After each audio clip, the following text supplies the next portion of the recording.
370장, 예전 찬송가는 455장입니다.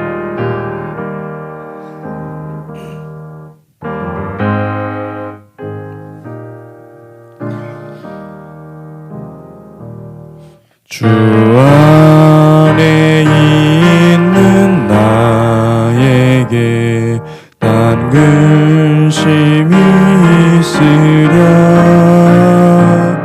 십자가 밑에 나아가 내 짐을 풀었네.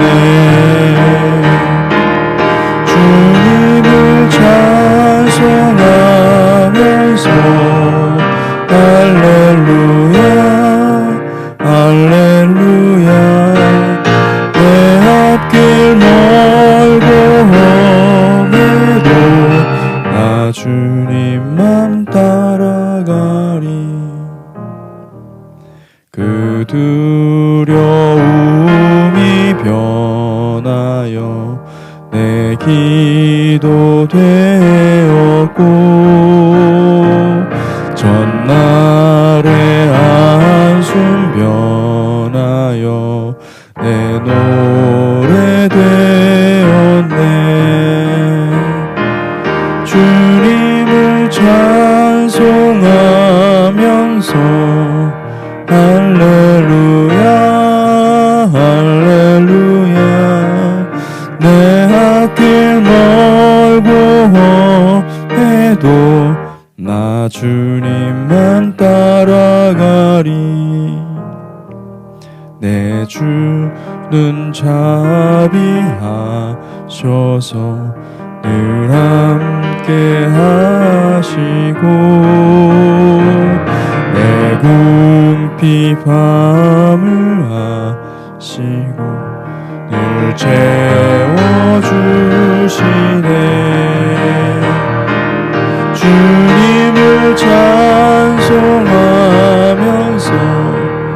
할렐루야 할렐루야.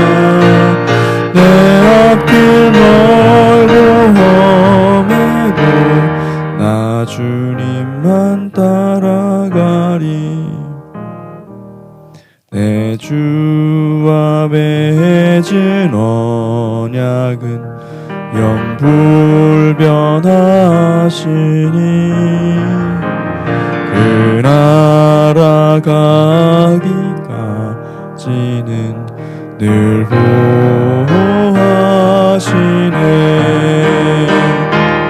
주님을 찬송하면서 할렐루야 할렐루야. 내 앞길 멀고 험해도 나 주님만 따라가리. 키보드 소리를 좀 많이 좀 낮춰야 될 것 같아요. 너무 높아서. 잠깐 기도하겠습니다. 주님 감사합니다. 우리 가운데 함께 하시는 주님을 찬송합니다. 주님 안에 거하도록 날마다 우리를 지켜주시고 인도하여 주시옵소서. 성령님, 우리가 오늘도 주님과 함께 길을 걷기를 원합니다. 주님과 함께 삶을 나누기를 원하고, 주님께서 이끄시는 삶으로 나아가기를 원합니다. 하나님께서 지켜주시고 보호하여 주시옵소서. 감사하며 예수 그리스도 이름으로 기도했습니다. 아멘. 아멘. 열왕기상 17장 1절에서 16절 말씀입니다.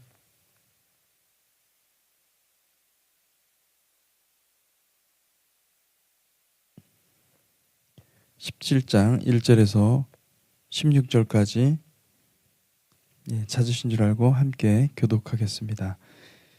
길르앗에 우고하는 자 중에 디셉 사람 엘리야가 아합에게 말하되, 내가 섬기는 이스라엘의 하나님 여호와께서 살아계심을 두고 맹세하노니 내 말이 없으면 수년 동안 비도 이슬도 있지 아니하리라 하니라. 여호와의 말씀이 엘리야에게 임하여 이르시되, 너는 여기서 떠나 동쪽으로 가서 요단 앞 그릿 시냇가에 숨고 그 시냇물을 마시라. 내가 까마귀들에게 명령하여 거기서 너를 먹이게 하리라. 그가 여호와의 말씀과 같이 하여 곧 가서 요단 앞 그릿 시냇가에 머물매 까마귀들이 아침에도 떡과 고기를 저녁에도 떡과 고기를 가져왔고 그가 시냇물을 마셨으나 땅에 비가 내리지 아니하므로 얼마 후에 그 시내가 마르니라. 여호와의 말씀이 엘리야에게 임하여 이르시되 너는 일어나 시돈에 속한 사르밧으로 가서 거기 머물라. 내가 그곳 과부에게 명령하여 내게 음식을 주게 하였느니라. 그가 일어나 사르밧으로 가서 성문에 이를 때에 한 과부가 그곳에서 나뭇가지를 줍는지라. 이에 불러 이르되 청하건대 그릇에 물을 조금 가져다가 내가 마시게 하라. 그가 가지러 갈 때에 엘리야가 그를 불러 이르되 청하건대 내 손에 떡 한 조각을 내게로 가져오라. 그가 이르되 당신의 하나님 여호와께서 살아계심을 두고 맹세하노니 나는 떡이 없고 다만 통에 가루 한 움큼과 병에 기름 조금뿐이라. 내가 나뭇가지 둘을 주워다가 나와 내 아들을 위하여 음식을 만들어 먹고 그 후에는 죽으리라. 엘리야가 그에게 이르되 두려워하지 말고 가서 내 말대로 하려니와 먼저 그것으로 나를 위하여 작은 떡 한 개를 만들어 내게로 가져오고 그 후에 너와 내 아들을 위하여 만들라. 이스라엘 하나님 여호와의 말씀이 나 여호와가 비를 지면에 내리는 날까지 그 통의 가루가 떨어지지 아니하고 그 병의 기름이 없어지지 아니하리라 하셨느니라. 그가 가서 엘리야의 말대로 하였더니 그와 엘리야와 그의 식구가 여러 날 먹었으나 여호와께서 엘리야를 통하여 하신 말씀같이 통의 가루가 떨어지지 아니하고 병의 기름이 없어지지 아니하니라. 아멘. 엘리야가 등장합니다. 열왕기 17장 1절에서 보니까 엘리야가 등장하죠. 여로보암이 이스라엘의 그 10지파를 떼어서 예루살렘 중심의 그 다윗 왕국에서 그 분열해 올 때 그는 이미 예루살렘의 하나님을 버리고 솔로몬이 성전 건축 후에 자기 왕궁을 세운 것 같이 자기 이름을 세우기 시작했습니다. 여로보암은 첫 단추를 잘못 낀 거죠. 여로보암 이후에 계속해서 이제 뒤따르는 그 왕들을 보면은 계속 반역 그리고 자기를 세우고 자기 왕국을 세우는 것을 볼 수가 있습니다. 사실은 하나님은 여러분 여로보암의 그런 어떤 그 반역이라든지 자기 왕국을 세우는 것 어떻게 보면은 이 유다를 도전하고 유다를 공격하고 예루살렘 중심의 그 신앙 공동체 이스라엘의 그 정체성을 공격하는 것에 대해서는 그다지 크게 문제 삼지 않았어요. 그런데 왜냐하면은 하나님의 플랜이 있었거든요. 플랜이 있었어요. 그런데 하나님께서 문제 삼으신 것은 무엇인가? 그래, 네가 뭐 나라를 만들고 나라를 세우겠다. 좋다 이거예요. 근데 하나님 말씀을 가지고 세우라는 거예요. 그게 하나님의 뜻이었거든요. 하나님의 말씀이 있으면 이스라엘이 만약에 북이스라엘 10지파가 하나님 말씀으로 부응하면 그러면 남유다도 변하지 않겠어요? 당연히 바뀌죠. 영적인 영향력이라는 게 그렇습니다. 우리가 부부가 같이 살더라도요. 한 사람이 성령으로 충만하잖아요. 그러면 반드시 영향을 받죠. 그런 것처럼 하나님의 기대는 뭐냐면 하나님께서 정말로 그 여로보암에게 원했던 것은 그가 정신 똑바로 차리고 다윗이 하나님을 섬겼던 것처럼 그가 하나님 말씀을 사랑하는 거예요. 그러면 당연히 이스라엘도 복을 주시고 유다도 복을 주셔서 마침내는 주님께서 이루시고자 하는 그 하나된 왕국을 만들 겁니다. 그런데 그렇게 했습니까? 그러지 못했죠. 그들은 하나님의 말씀을 여로보암은 하나님의 말씀을 멸시했습니다. 하나님의 말씀을 버렸습니다.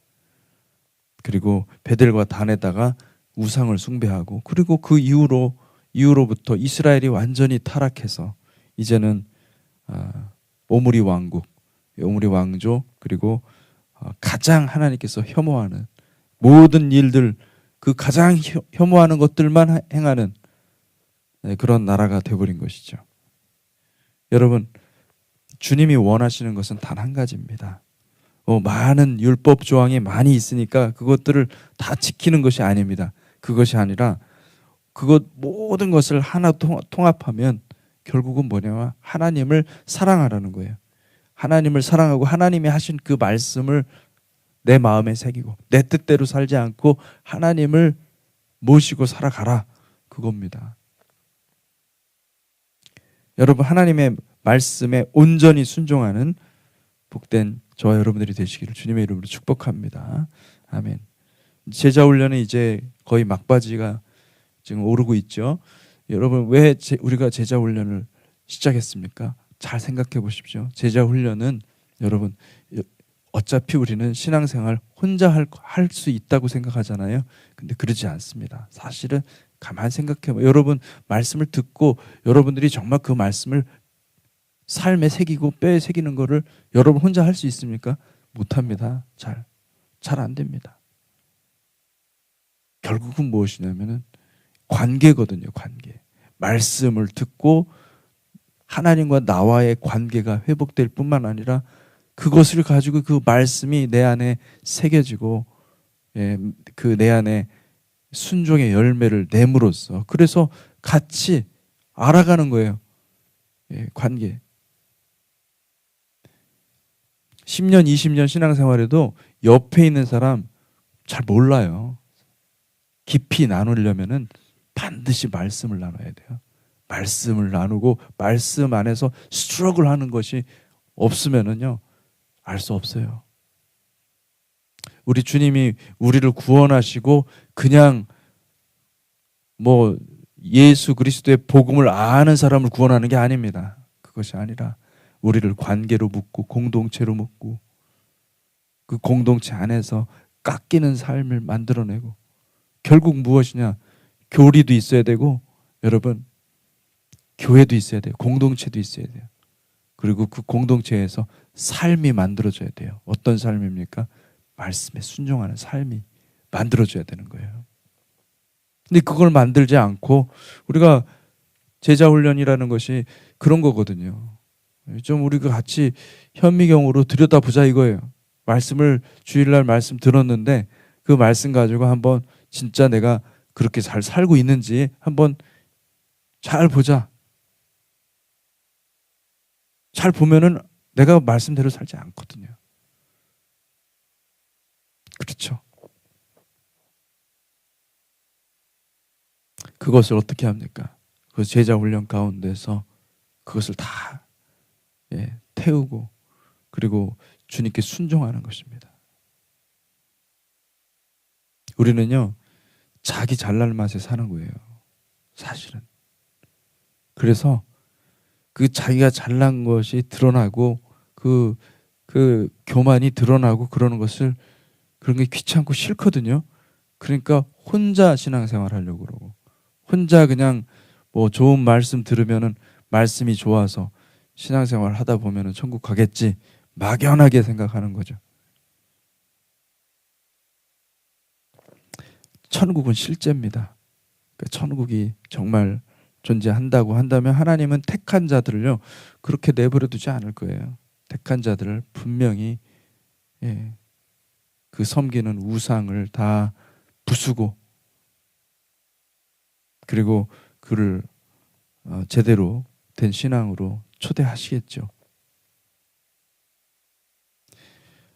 나라는요 더 어려워질 것입니다. 그리고 세계는 점점 어제도 보니까 뭐 러시아도 그렇고 뭐 브라질도 그렇고 뭐 지금 사방이 난리도 아니더라고요. 어마어마한 물난리 뭐 한 곳에는 또 가뭄이 일어나고 물난리 일어나고 이게 점점 심해집니다. 여러분 제가 요한계시록 계속 관찰하면서 하나님은 너무 정확하게 일하고 계세요. 이게 이제 여러분들이 가만 보세요. 일곱 인 심판하고 일곱 나팔하고 많이 다르잖아요. 그죠?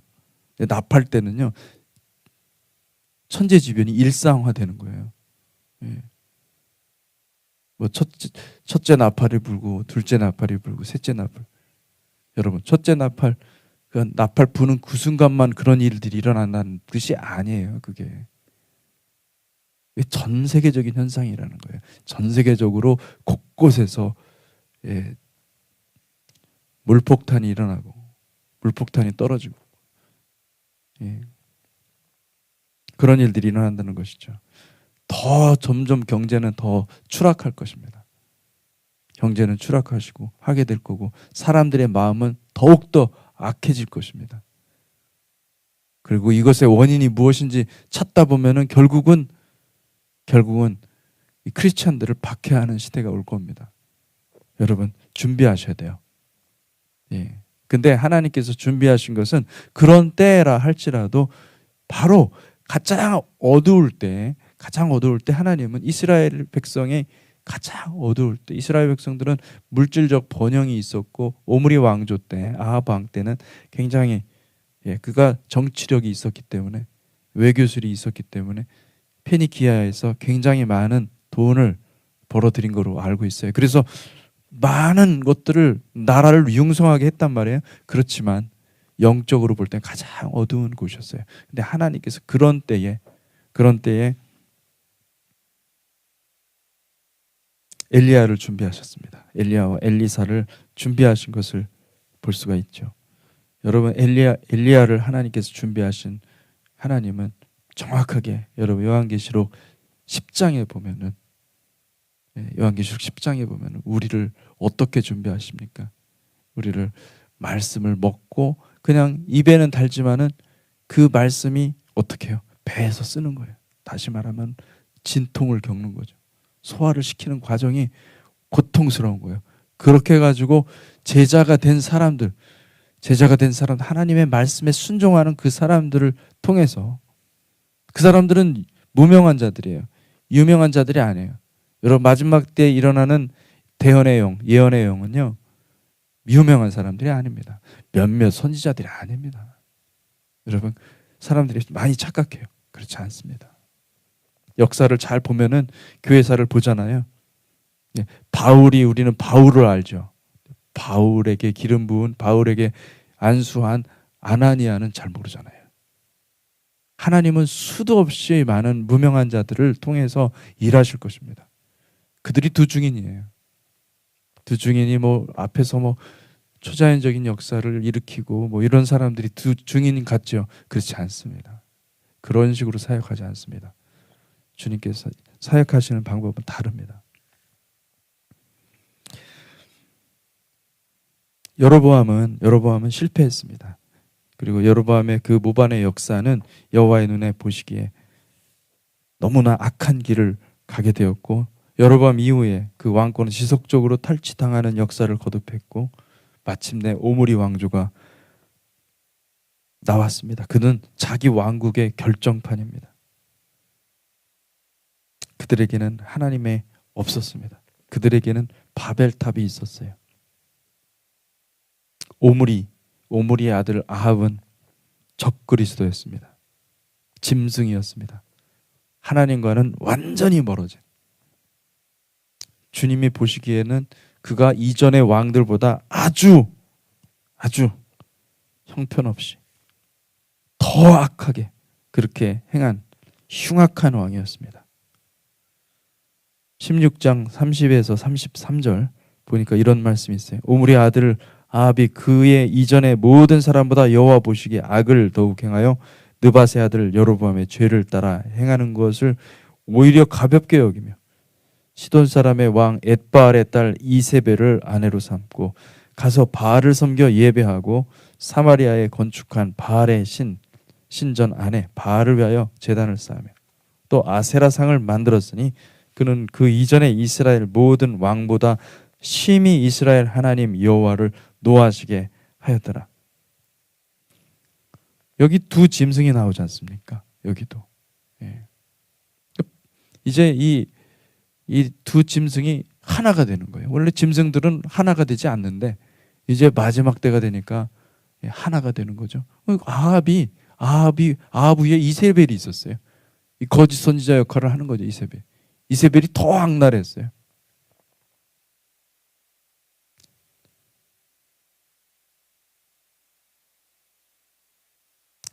여러분, 가장 어두울 때 반짝반짝 빛나는 그 별들, 그 별들의 아름다움은 찬란합니다. 조지아 하늘도 굉장히 깨끗해서 어떤 때 보면은 별들이 이렇게 많이 보이더라고요. 참 감사해요. 이런 곳에서 우리가 신앙생활을 한다는 건 참 기쁨입니다. 특권입니다. 저와 여러분들은 정말 하나님께서 큰 은혜를 베풀어 주신 사람들이라고 저는 믿습니다. 그러나 이 땅에도 하나님은 심판을 하실 것입니다. 제가 15년 전인가요? 그때 저는 그 나바오 인디안 형제들하고 같이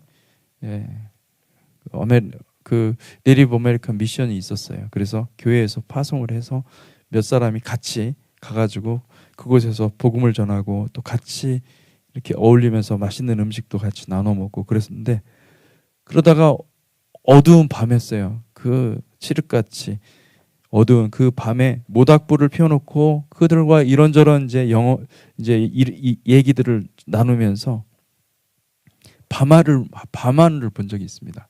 근데 밤하늘이 그렇게 아름다운 줄을 저는 그때 깨달았어요. 와, 여러분 밤하늘 보시면요, 배경은 까만데 그죠? 그 별들이 반짝반짝 빛나잖아요. 별들이 쏟아질 것 같아요. 어마어마한 별들. 근데 별들이 말하는 것 같고 그 별들의 세계는 어마어마한 거예요. 그래서 야, 이렇게 아름답구나. 근데 여러분, 흑암과 빛이 이렇게 아름답게 조화를 이룬다는 것이 저는 너무나 충격적이었어요. 정말 어떤 것보다 그 순간만큼은 그런 생각을 했습니다. 야, 이렇게 아름다울 수가. 어떤 것보다 아름답고 매력적이다. 그런 생각을 했습니다. 하나님은 가장 어두울 때 별들이 땅을 비추듯이, 하나님은 이스라엘 역사에서 흑암을 통과할 때, 그리고 교회가 암흑 시대를 통과할 때 하나님은 택한 백성들을 뭇별과 같이, 무수한 그 별과 같이 비추실 것입니다. 아멘. 하나님은 반드시 그 별들을 비추실 것입니다. 요셉을 생각해 보십시오. 요셉은 주님이 마침내 들어서 사용하기까지 자신의 삶에 불어닥친 그 고난의 무게를 담담히 견뎌내야 했습니다. 그것이 별이었어요. 왜요? 그것을 하나님은 기록하셨기 때문에, 기록하셔서 모두에게 비추는, 우리는 그 요셉의 인생이 없었다고 한다면, 요셉의 이 삶이 있기 때문에 여러분은 그 광야를 하나님의 말씀 안에서 순간순간 순종하면서 하나님과 동행하는 삶을 살 수가 있는 것이죠. 믿음입니다. 믿음을 주고 있어요. 믿음을 우리에게 계속 부어주고 있어요. 하나님은 택한 자들을 그렇게 광야를 통과하게 하십니다. 광야를 통과할 때 그들은 끝까지 주님의 말씀만을 붙잡고 그리고 신실하게 지켜가는 것이죠. 여러분, 광야를 불평하지 마시고요, 기쁨으로 통과하시기 바랍니다. 순종함으로 통과하시기 바랍니다. 기왕에 광야를 통과하는 거, 여러분, 그때 정말 목숨 각오하고 목숨 걸고 주님께 영광을 돌리십시오. 기뻐하십시오. 가장 힘든 그 순간에 기뻐하고 가장 힘든 그 순간에 하나님께 순종하십시오. 아무도 그런 기회를 그런 기회를 만들어주지 않아요. 가장 택한 백성, 가장 귀한 백성으로 여겨서 그 기회를 주시는 거예요. 하나님이 요셉을 너무너무 사랑하셨기 때문에 요셉에게 그 기회를 주신 거예요. 그 고난의 여정을 들어갈 수 있도록 하신 거예요. 그러면 그것을 감사합니다. 기쁨으로, 넉넉한 기쁨으로 받으셔야 됩니다. 아멘.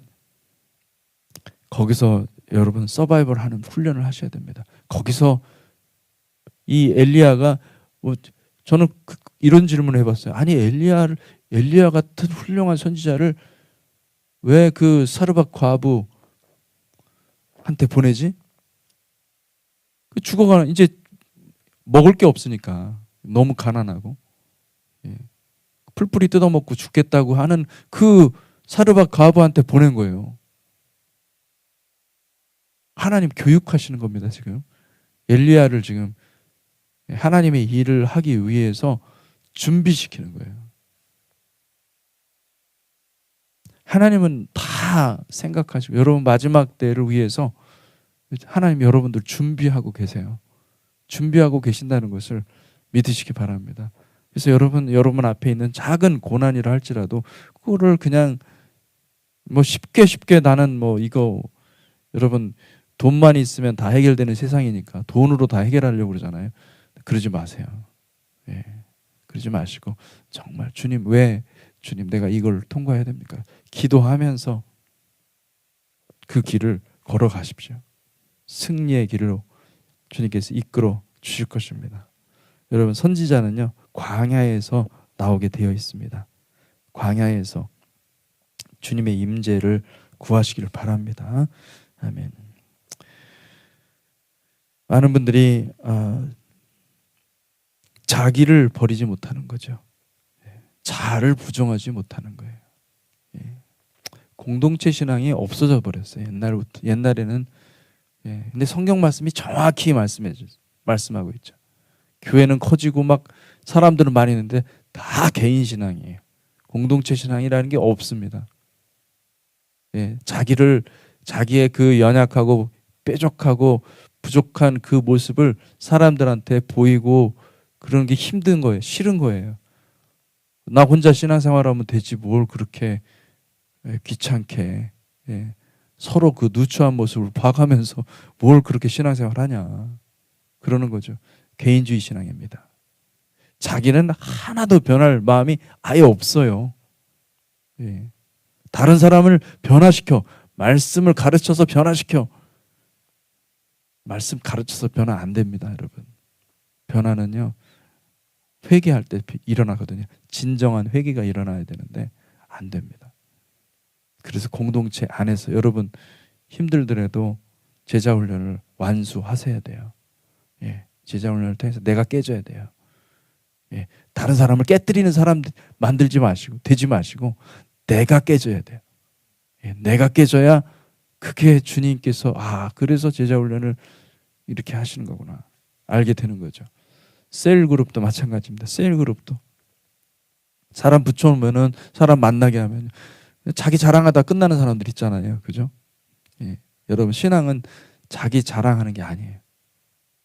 주님 앞에서 내가 죄인입니다. 이걸 고백하는 거거든. 이걸 깨닫는 거거든.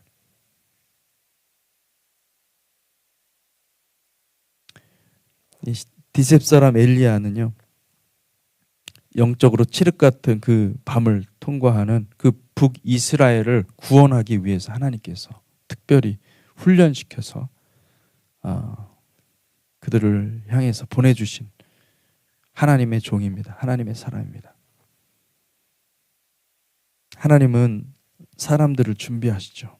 역사의 깊은 밤을 통과하면서 주님을 기다리고 주님의 말씀을 사모하고 행하는 자에게 주님은 예언의 영을 부으십니다. 이 예언의 영은 미래를 말하는 어떤 점쟁이 같은 그런 영이 아니죠. 예언의 영은 이 땅을 향해 하나님의 마음을 쏟아내고 하나님의 심판을 대언하는 영입니다.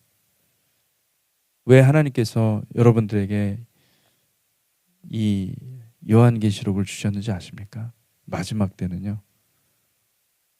누가 봐도 요한계시록 말씀이 맞다 이렇게 다 인정하는 때가 올 겁니다. 그런데 그들은 수많은 사람들은 여러분 봐도 하나님이 말씀인지 하나님께서 하신 말씀이 정말 일어나는지를 알지 못해요. 왜 알지 못하는지 아십니까? 제가 이미 여러분들한테 말씀드렸지만 그들은요 이미 일상이 되어버린 그 현상 앞에서 해석이 없어요. 하나님의 말씀이 있는데도 불구하고 그렇게 보지를 않습니다.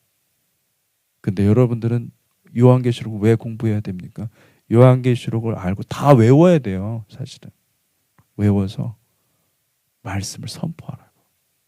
그들은 보이지 않아요. 들리지 않아요. 그런데 말씀을 선포해서 한 사람이라도, 만약에 하나님이 택한 백성이 있다면 그들까지 다 구원해서 이 쓰러져가고 멸망하고 하나님의 심판을 받을 그 거대한 침몰하는 배와 같이, 그런 그 멸망의 구렁텅이로 빠져 들어갈 그 운명에서 건져내라고, 그 백성들을 건져내라고 주님 요한계시록을 써주신 거예요. 그 요한계시록의 말씀, 여러분을 전도하기 가장 좋은 때입니다. 요한계시록 말씀은 이것 봐, 주님이 이미 2000년 전에 다 말씀하셨어. 이렇게 된다고. 세상은 이렇게 돼. 여러분 이제 이게 뭐 천재지변이 재해가 이게 뭐 일상이 될 겁니다. 계속 땅덩어리 넓지만 하나님은 곳곳에다가 계속 재앙을 쏟아 부을 거고, 전쟁도 점점 더 많아질 거고, 정치가 이제 누가 정치를 하게 되느냐, 이것도 잘 보셔야 돼요. 하나님께서 하시는 것을 잘 보십시오. 사람들이 얼마나 악해지고 거짓을 좋아하고 수많은 사람들이 다 속고 있지 않습니까?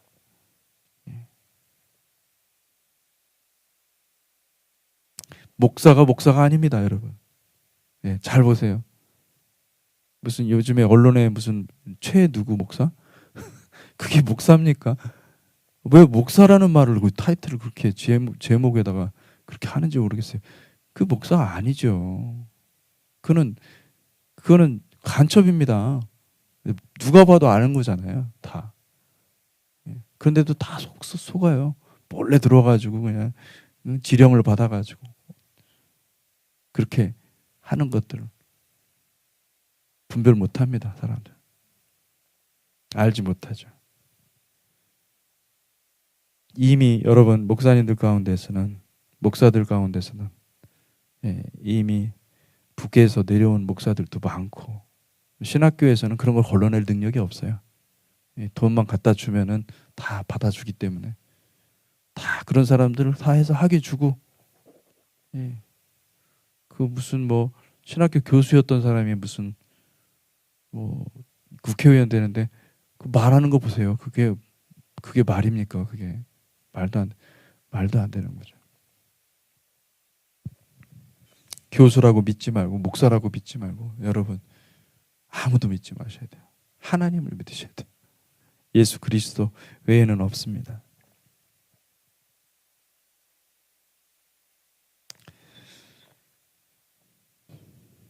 마지막 때는 어떻게 됩니까? 마지막 때는 이렇게 하나님 말씀 앞에 두려워 떨고 우리의 영혼이 정결하게 준비된 그 백성들을 하나님이 사용하십니다.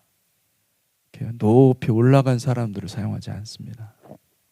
오히려 높이 올라간 사람들은 위험해요. 많은 영적인 리더들이 그들이 승승장구하다가 갑자기 추락하죠. 그러니 여러분 높이 올라갈 생각하기보다는 낮은 곳에서 주님의 말씀에 순종하십시오.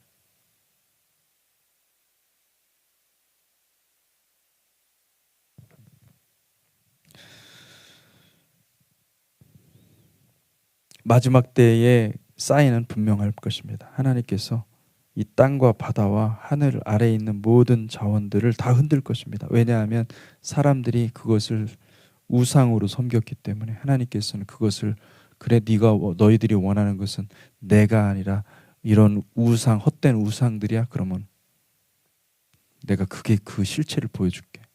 주님은 그 다 그냥 하늘과 땅과 모든 자원을 다 뒤집어 엎어가지고 흔들어 버리는 거죠. 여러분에게 우상이 없기를 주님의 이름으로 축복합니다. 만약 여러분의 마음 가운데 우상이 여러분의 자녀라고 한다면 여러분 지금 회개하셔야 돼요. 저는 그것도 봤습니다. 그런 것도 간접적으로 얘기를 들었어요. 하나님의 자식도 치십니다. 무서운 하나님입니다. 그것이 우상이면 자식을 치십니다. 자식을 죽이시더라고요. 너무너무 고통스러워하는 아빠를 봤어요. 아버지의 모습을. 네. 하나님을 사랑했어요. 그런데 그 자식도 사랑한 거예요. 하나님은 그렇게 신앙이 좋은 그 사람을 치시더라고요.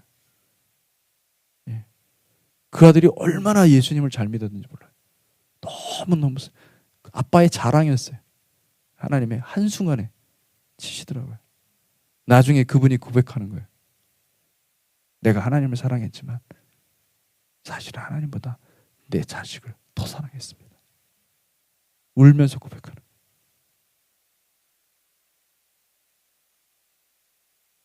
여러분, 마지막 때에 우상이 될 만한 것들이 많죠. 그죠? 여러분, 다 하나님 앞에 자수하셔야 돼요. 다 자수하시고 다 털어내고 깨끗하게 우리가 주님 앞에 나가야 될 줄로 믿습니다. 예. 기도하겠습니다. 하나님 아버지, 주님 마지막 때가 가까이 와서 주님 엘리야의 영을 주님께서 부어주실 것을 믿습니다. 하나님, 우리가 그것을 기대합니다. 엘리야 마지막 그때 그 아합 시대에는 주님 엘리야와 엘리사에게 하나님께서 기름 부으셨지만은 주님 이 마지막 때는 정말 아무도 알아주지 않는 사람에게 주님께서 오셔서 성령을 부으시고 말씀을 주시고 그 말씀을 먹으라고 하시고 그 말씀을 통하여서 주님 우리의 심령을 수술하고 주님의 뜻에 합당한 삶을 살아가는 백성들로 하나님 만들어 가실 것을 믿습니다. 주님, 우리가 그 과정 가운데서 우리가 주님의 은혜로 주님의 말씀으로 사용받는 거룩한 백성이 되기를 간절히 원합니다. 성령님 기름 부어 주시옵소서. 예수 그리스도 이름으로 기도했습니다. 아멘.